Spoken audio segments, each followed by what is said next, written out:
Good morning. My name is Megan. How are you? I'm well. I'm Steve. All right. I'm just gonna shut the door real quick for privacy. If it's okay with you, I'll have a resident assistant who is gonna be shadowing me for the next few days. And if it's okay with you, she stays in here. That's fine with me. Okay. First, I'm going to make sure that you've been taking the necessary precautions and you've been seated for 5 minutes with your back against the chair, feet and ankles uncrossed, and feet flat on the floor. Yes. Okay, perfect.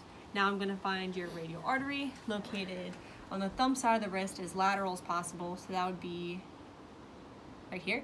And I'm going to use my pointer finger and my middle finger to find your pulse because the thumb has its own pulse, so that would get in the way of the reading. So I'm going to take your pulse right here real quick and time it for 10 seconds.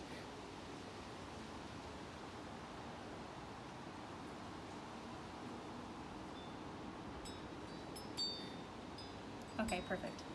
I got 12, so then I'm going to multiply 12 by 6 to get 72 beats per minute, and that is considered normal. Great.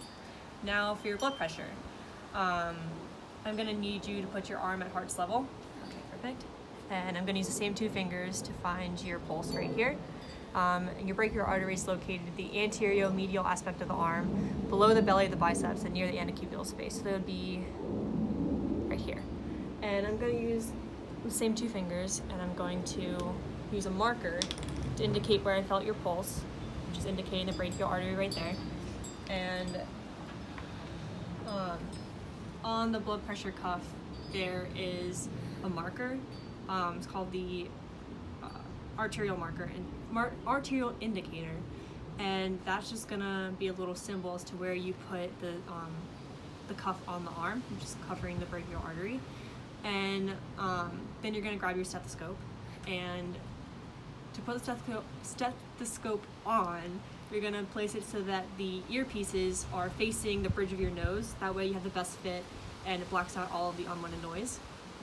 And then once you have that in place, you're gonna tap on the diaphragm of the stethoscope just to make sure that it's on before placing it on the brachial artery. And then you're gonna turn the valve on the cuff to the right, all the way to the right.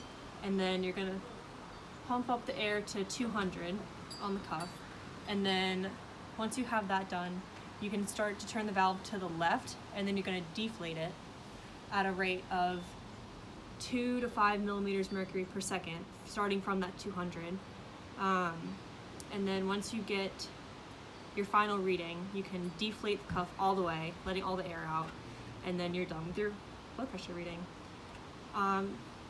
For some reason, your resting measurements could be elevated, and 2 reasons for that could be if you've had caffeine or if you've had high levels of stress. So that could just be any reason for why for that.